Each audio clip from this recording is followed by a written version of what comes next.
A paz do Senhor Jesus, estamos iniciando mais um Instantes Finais e desde já eu gostaria de agradecer por sua audiência, a você que acompanha a programação da Rede Brasil pela TV ou pela internet. Que Deus te abençoe, que as bênçãos de Deus continuem sendo derramadas sobre você e sobre toda a sua família. Se você deseja entrar em contato conosco, enviar a sua mensagem, a sua pergunta, a sua crítica, a sua opinião, anote aí o número do WhatsApp do programa 994661010. Não esqueça que o prefixo é 81. Como é do seu conhecimento, nós iniciamos uma nova temporada nos instantes finais. Estamos estudando Daniel, versículo por versículo, este livro que é conhecido como o Apocalipse do Antigo Testamento. No programa anterior, nós estudamos a introdução do livro de Daniel. Nós trouxemos aqui algumas informações que consideramos importantes, por que não dizer importantíssimas, para uma melhor compreensão do livro. Pode trazer a tela? Nós estudamos sobre a autoria, sobre a data aproximada que o livro foi escrito, sobre os objetivos do livro, sobre o tema do livro. Vimos também quem foi Daniel, estudamos um pouco sobre as duas partes do livro, a parte histórica e a parte profética. Vamos relembrar? Vamos recapitular? É uma forma de reforçar o aprendizado e dar também às pessoas que não puderam assistir o programa a oportunidade de ter ao menos uma síntese daquilo que nós já estudamos. Vamos relembrar? Pode abrir a tela, por gentileza. Então, nós dissemos que o livro de Daniel é conhecido como o Apocalipse do Antigo Testamento e dissemos que ambos são escritos numa literatura apocalíptica, não é? Que é caracterizado por sonhos, visões, aparições angelicais, numerologia, enfim. E nós dissemos que as pessoas, todos aqueles que desejam conhecer a escatologia, desejam conhecer os eventos futuros, precisa estudar, precisa conhecer esses dois livros proféticos. Pode passar a tela? Já dissemos que o autor é o próprio Daniel, que é autor do livro e o personagem principal.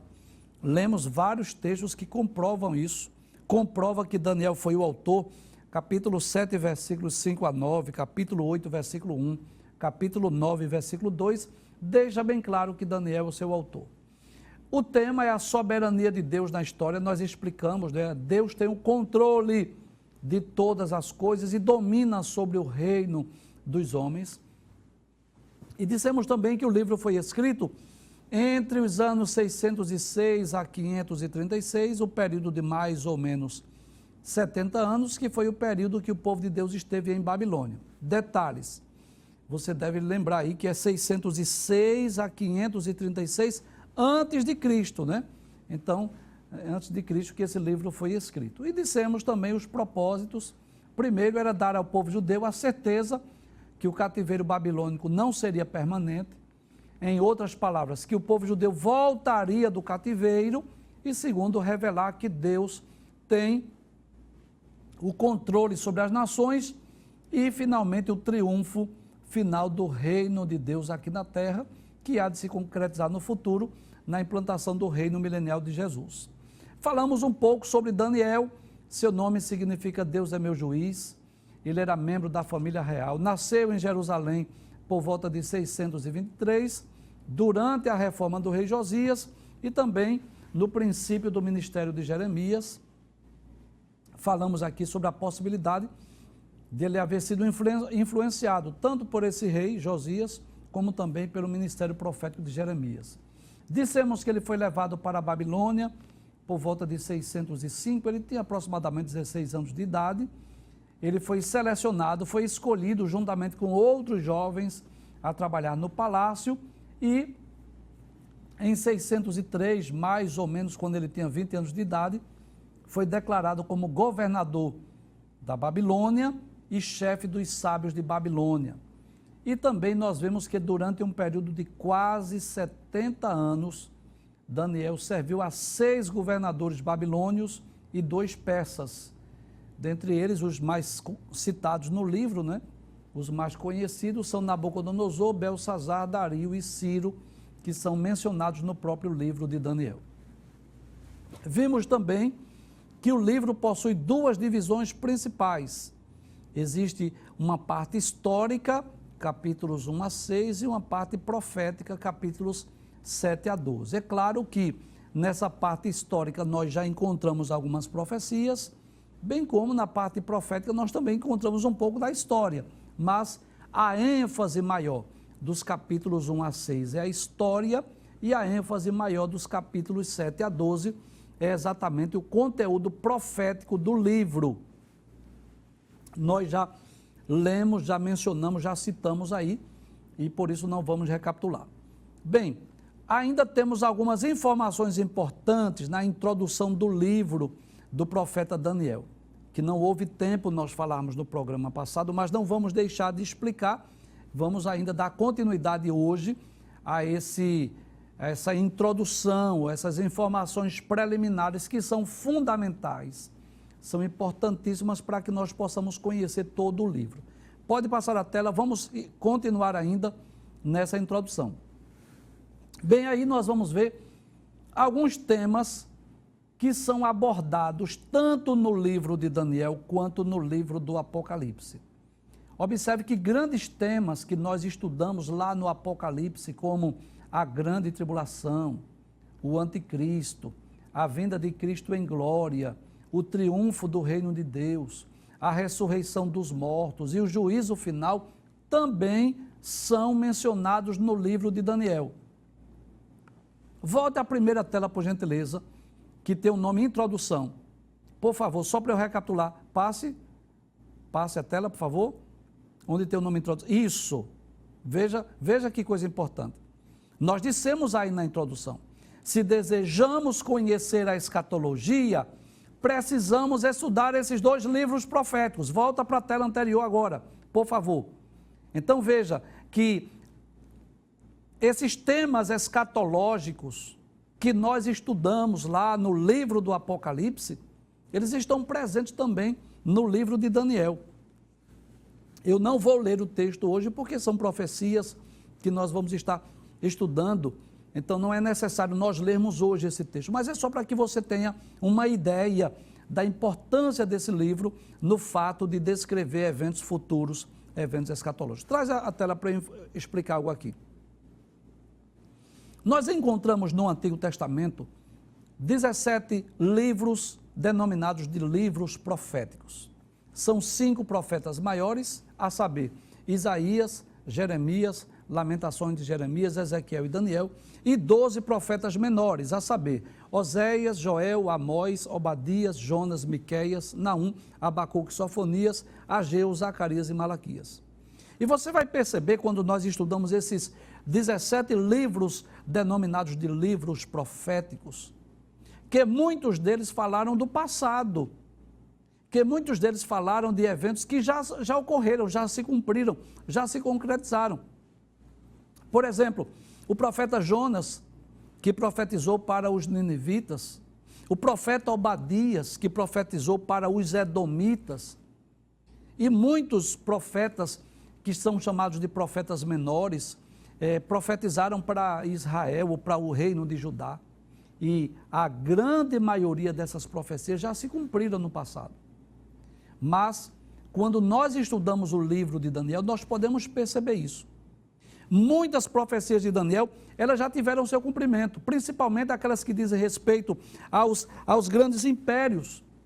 As profecias que dizem respeito, por exemplo, aos impérios que sucederam à Babilônia, ao Império Medo-Persa, ao Império Grego, ao Império Romano. Então, foram profecias que já ocorreram no passado. Mas perceba que há muitos temas estudados na escatologia, Há muitas profecias do livro de Daniel que ainda terão seu cumprimento no futuro. Volta a tela mais uma vez para a gente conferir, por gentileza. Isso, observe. Então, as profecias do livro de Daniel sobre a grande tribulação ainda não se cumpriu, ainda não se concretizou. As profecias sobre o anticristo ainda não se cumpriram, ainda não se concretizaram. As profecias acerca da vinda de Cristo, a vinda de Jesus em glória, ainda não se concretizou. O triunfo do reino de Deus, o reino milenial de Cristo, ainda não ocorreu. A ressurreição dos mortos também não ocorreu. O juízo final ainda é o evento futuro. Por isso que nós estamos dedicando essa série de programas para estudarmos também o livro de Daniel, para termos uma compreensão melhor acerca desses assuntos. E o que é interessante? Traz a tela. Veja o que é interessante. Nós já tivemos uma série de programas aqui sobre os eventos escatológicos. E nós estudamos esses eventos escatológicos nesse panorama dos eventos futuros. Nós já estudamos sobre o anticristo, sobre a grande tribulação, o reino milenial de Cristo. Depois nós estudamos uma série de programas sobre o Apocalipse. E aí nós lemos os textos bíblicos acerca desses eventos. E agora nós vamos estudar no livro de Daniel, mais uma vez, esses eventos. E aí nós podemos ter uma visão mais detalhada, mais pormenorizada. Nós podemos conhecer o livro do Apocalipse e, por que não dizer, as profecias sobre os eventos futuros com mais riqueza de detalhes. Eu gostaria de demonstrar ainda para vocês uma imagem que foi preparada pela equipe de artes, onde nós temos o resumo dos 12 capítulos do livro. Muito bem, abre essa tela, por gentileza. Isso, deixa essa tela aí por alguns momentos. Nós já fizemos isso quando estudamos o livro do Apocalipse. Havia uma tela lá que nós estávamos sempre no início de cada capítulo, nós estávamos demonstrando. E aí nós vamos também ter uma síntese, ter uma ideia do que vamos estudar nos 12 capítulos do livro de Daniel. Capítulo 1 são os jovens hebreus, que são levados para a corte em Babilônia, principalmente Daniel e seus amigos. Capítulo de número 2 é o sonho do rei Nabucodonosor, e é Daniel que dá a interpretação do sonho e revela o que o rei sonhou e dá a sua interpretação. No capítulo de número 3, nós vamos perceber aí essa estátua de ouro que foi erguida pelo rei Nabucodonosor, e os 3 jovens hebreus que não se curvam, não se prostram e são lançados na fornalha de fogo. No capítulo 4, o rei Nabucodonosor sonhou com uma grande com uma grande árvore que foi cortada, e depois ele se ensoberbeceu, ele se envaideceu e tornou-se como animal, cresceu pelo no seu corpo, ele foi comer palha como boi, recebeu o orvalho do céu. No capítulo 5, é a ocasião em que o rei Belsazar manda buscar os utensílios da casa de Deus para beber vinho com os seus grandes numa festa lá em Babilônia, e ele viu uma mão escrevendo uma sentença na parede, Mene, Mene, Tekel, Parsim, que Daniel foi chamado para dar a interpretação. E no capítulo 6, Daniel é injustamente lançado na cova dos leões, mas vem um anjo e o protege, guarda Daniel, livra Daniel dos leões. Essa é a parte histórica do livro. A parte profética vai dos capítulos 7 a 12. Capítulo 7 é o sonho de Daniel, com esses 4 animais simbólicos que nós já explicamos no programa, mas vamos explicar com mais riquezas de detalhes. O capítulo de número 8, a visão de um carneiro e de um bode. Então, o carneiro representa o Império Medo-Persa e o bode representa o Império Grego ou o próprio Alexandre. Esse chifre aí é interessante, nós vamos estudar isso, eu não quero antecipar, mas o carneiro tinha 2 chifres, porque representava os medos e os persas, mas o bode só tinha um chifre entre os olhos.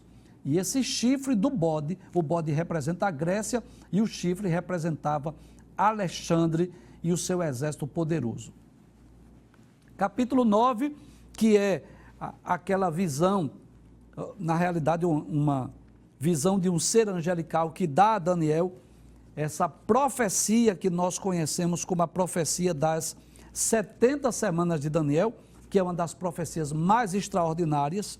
No capítulo de número 10, um anjo anuncia a Daniel os acontecimentos futuros, é aquele anjo, aquele ser angelical vestido de linho, que nós queremos que seja o próprio Cristo. No capítulo 11, é uma profecia sobre o rei da Grécia e o rei da Pérsia, e aí nós vamos identificar melhor esses dois animais, né? Onde o anjo aparece falando sobre o reino Medo-Persa e o Império Grego, que aparece aí dessa imagem desse urso e também desse leopardo com 4 cabeças e 4 asas. E finalmente o capítulo de número 12, que vai falar sobre os últimos tempos e sobre as palavras seladas, né? Então, essa imagem aí representa exatamente os últimos tempos, as profecias dos tempos do fim. Pode trazer a tela? Então, se Deus permitir, nós vamos estudar cada um desses 12 capítulos, versículo por versículo, claro, naquilo que for possível estudar, naquilo que for possível interpretar ou explicar, nós vamos, com a ajuda de Deus e com a graça de Deus e do Espírito Santo, estarmos explicando aqui este livro, versículo por versículo. Agora sim, nós finalizamos a parte introdutória, nós trouxemos essas informações preliminares, esperamos que esteja lhe ajudando, lhe auxiliando para você compreender melhor o livro. Agora sim, nós vamos adentrar no capítulo de número 1, se você dispõe aí de uma Bíblia, você pode observar na sua própria Bíblia. Passe a tela, por gentileza. Isso, muito bem. Daniel, versículo por versículo, capítulo 1, é o tema que nós vamos estudar hoje. E a epígrafe do capítulo 1 diz exatamente isso. A educação de Daniel e outros jovens hebreus na corte de Nabucodonosor. Então, deixa eu explicar essa imagem aí. Está aí este soldado aí, lá da Babilônia, conduzindo esses jovens para a corte em Babilônia, onde esses jovens seriam treinados, eles iriam estar sendo treinados, estudando por um período de 3 anos, para eles estarem servindo ao rei de Babilônia. Traz a tela, por gentileza. Por um lado, eu considero isso um privilégio. E por que privilégio? Porque eles não estariam executando aqueles trabalhos braçais, aqueles trabalhos duros, aqueles trabalhos difíceis, como os demais judeus.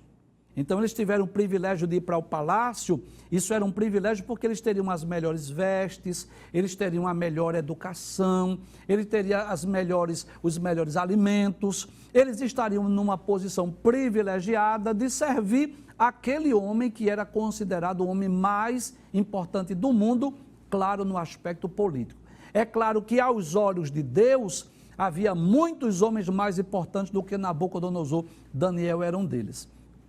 Mas do aspecto político, Nabucodonosor era o homem mais importante. Mas por outro lado, era um desafio muito grande para aqueles jovens manterem a sua pureza, a sua integridade lá na corte. O desafio era muito grande, porque eles tinham tudo para esquecer o seu Deus, eles tinham tudo para esquecer a sua nação, esquecer o seu povo. Mudaram seu nome, deram a ele uma outra educação, uma outra cultura, ensinaram a ele uma outra língua.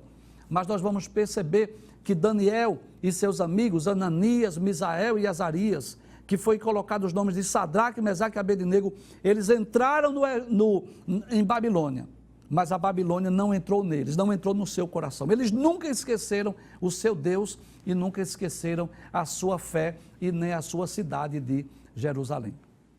Pode passar o texto, capítulo 1, versículo 1 do livro do profeta Daniel. Então, capítulo 1, versículo 1 diz assim: no ano 3º do reinado de Jeoaquim, rei de Judá, veio Nabucodonosor, rei da Babilônia, a Jerusalém e a sitiou. Bem, primeiro, eu gostaria de explicar o que é o estado de sítio. Deixa eu explicar um pouco sobre os grandes impérios do passado. Como é que aqueles grandes impérios estavam dominando o mundo, como a Síria, por volta do ano 700, e a Babilônia, por volta do ano 600. Eles começavam a cobrar impostos das cidades, dos povos, das nações, ameaçando destruí-los, ameaçando invadir a sua terra. Então os reis, temendo uma invasão estrangeira, eles começavam a pagar impostos.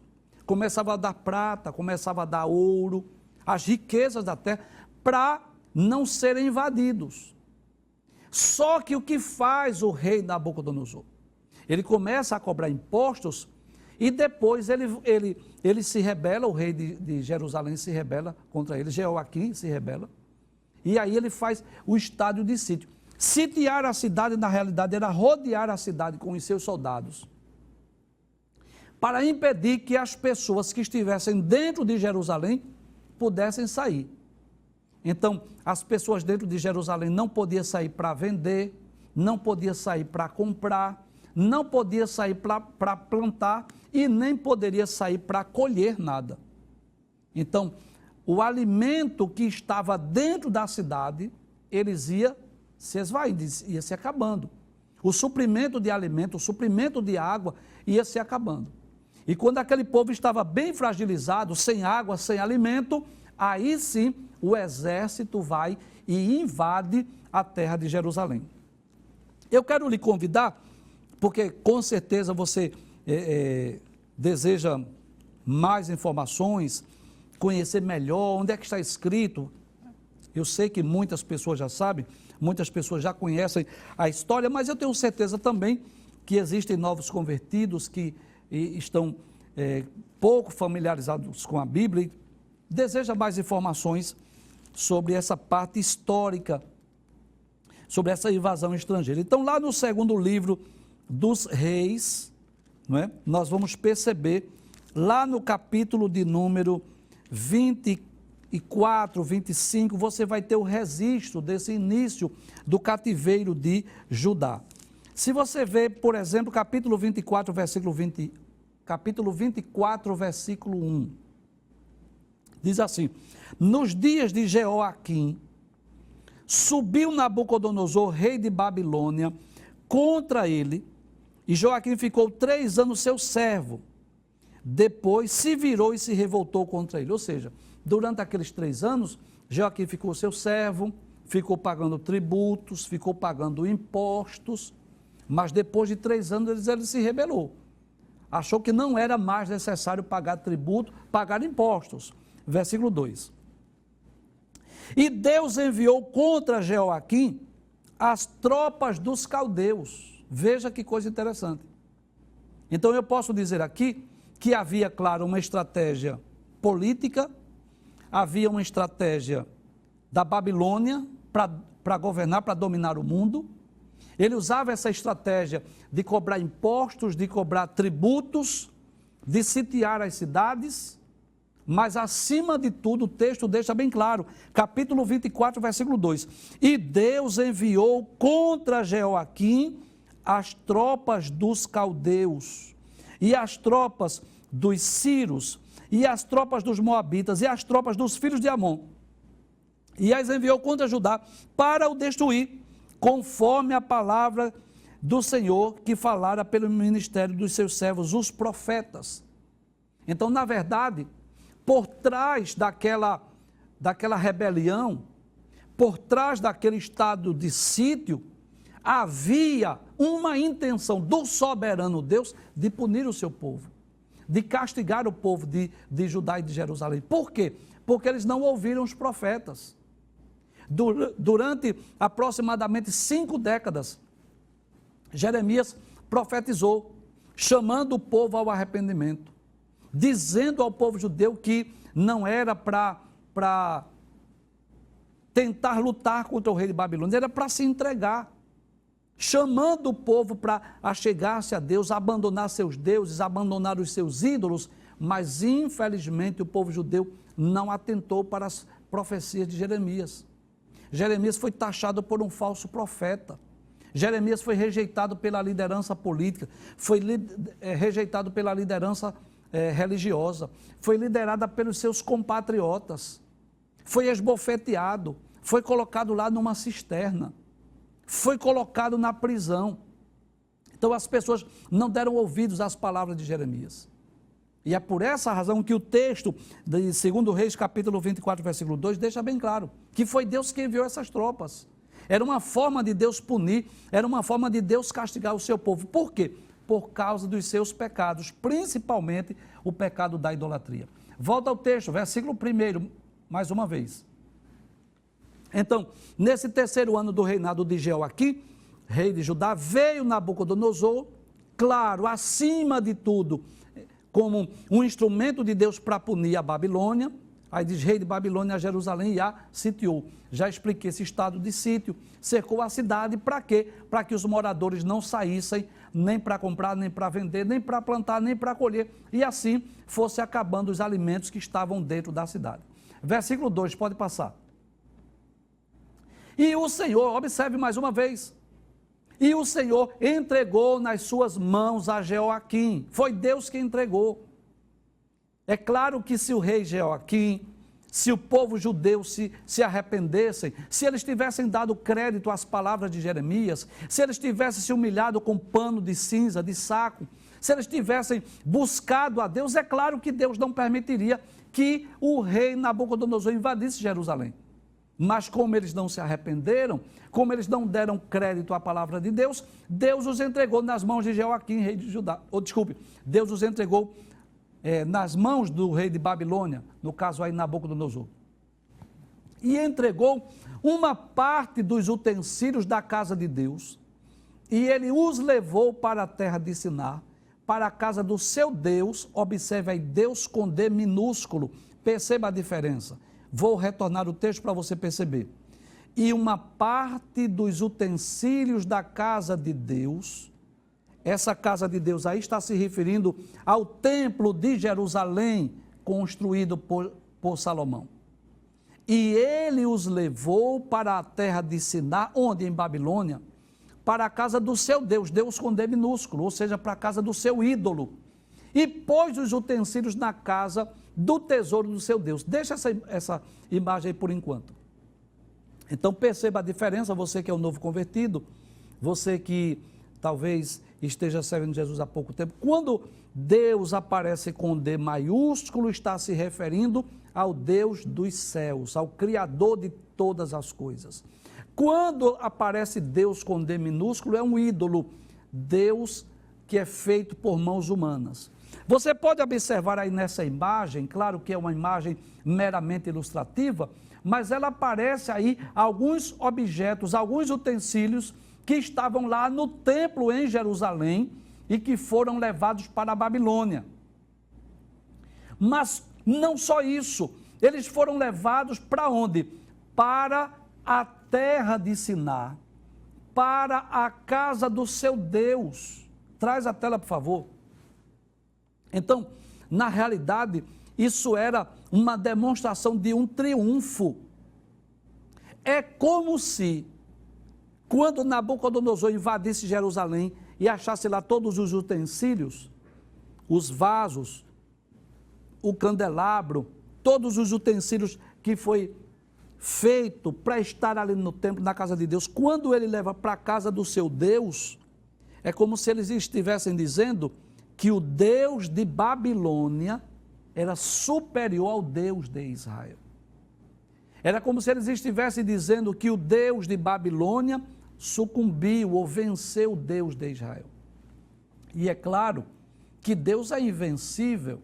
O Deus de Israel, ninguém pode vencê-lo, ninguém pode se igualar ou se equiparar a ele, mas por causa dos pecados de Judá, por causa dos pecados de Jerusalém, por conta das transgressões à lei de Deus que o povo judeu praticou, Deus permitiu.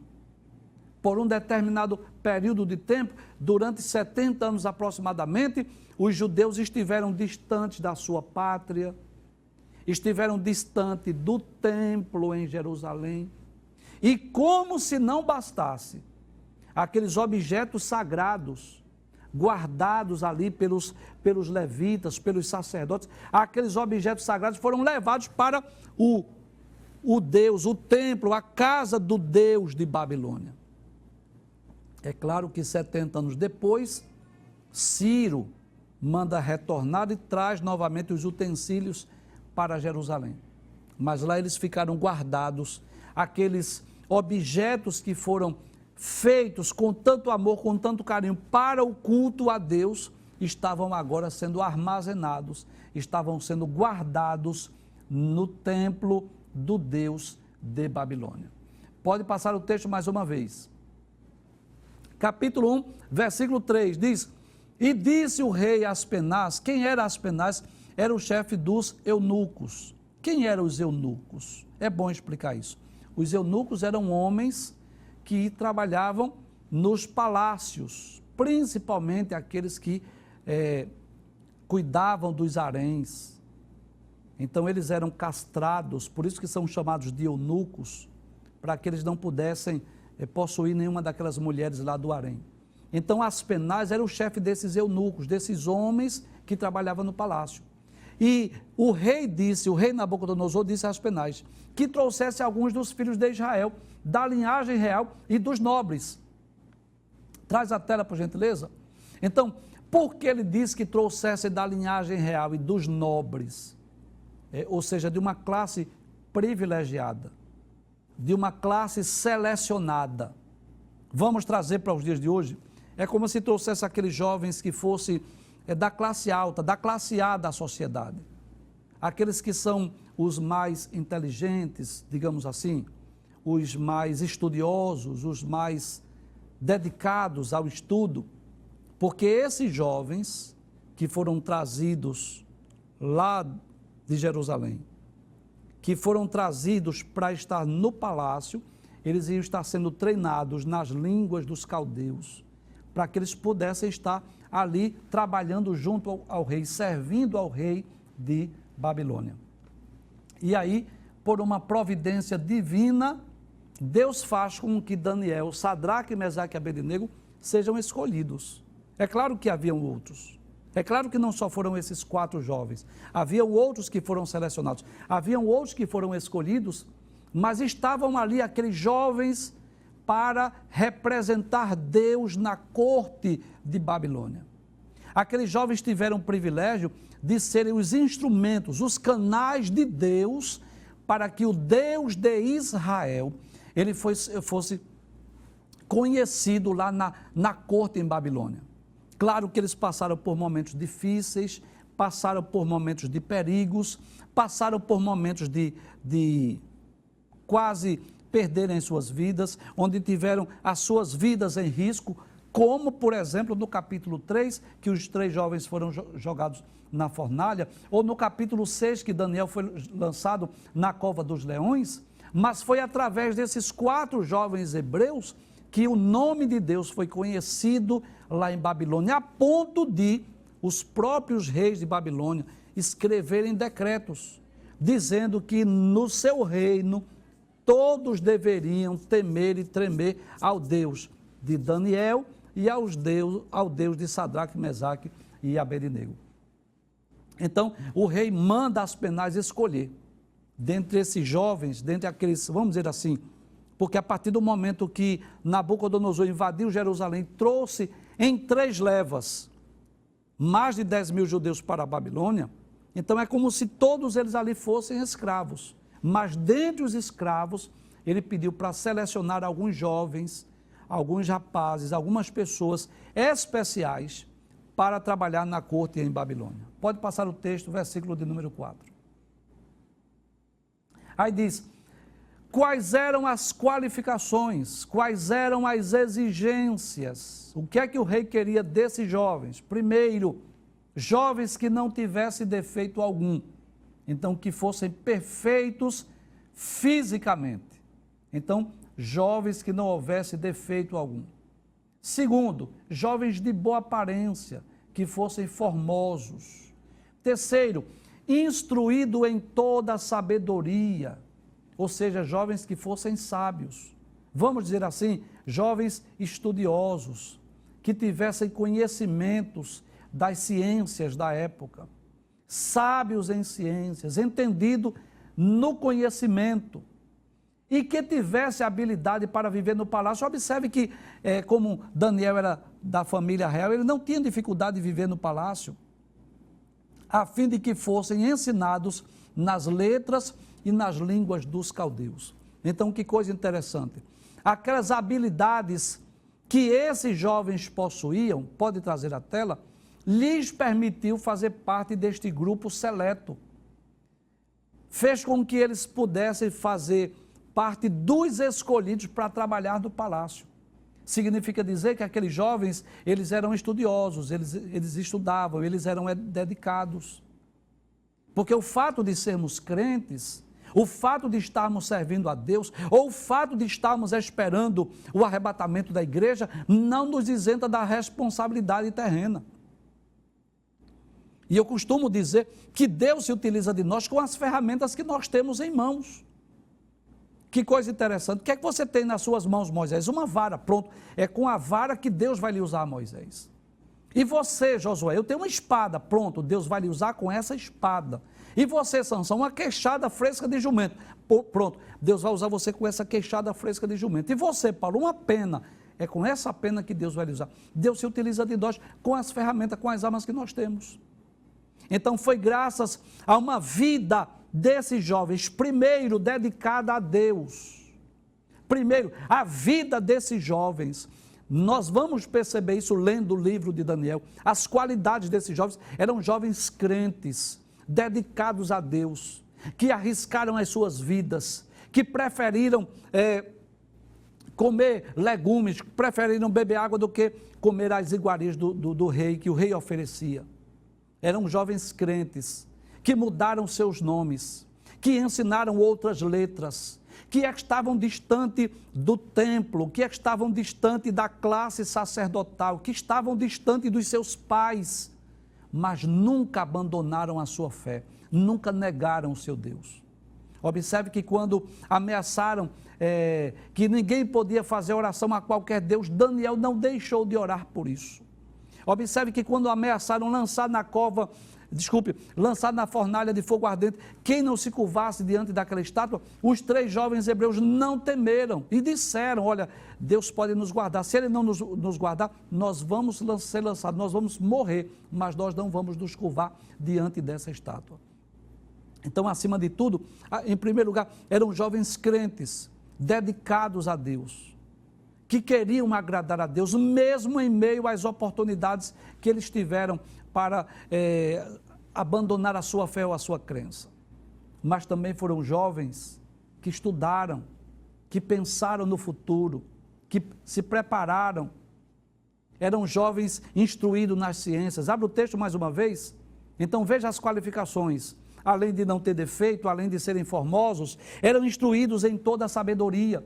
Eram sábios em ciência, eram entendidos no conhecimento. E aí, irmãos, não está só os dons de Deus, não, aí está a vocação pessoal, está o esforço pessoal. Jovens que procuraram estudar, procuraram conhecer as ciências aqui da terra.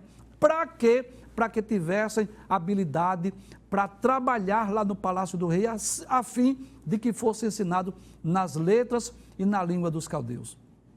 E o que é que nós podemos aprender? Que o fato de sermos crentes, pode trazer a tela, o fato de estarmos esperando o arrebatamento da igreja, não isenta a responsabilidade humana.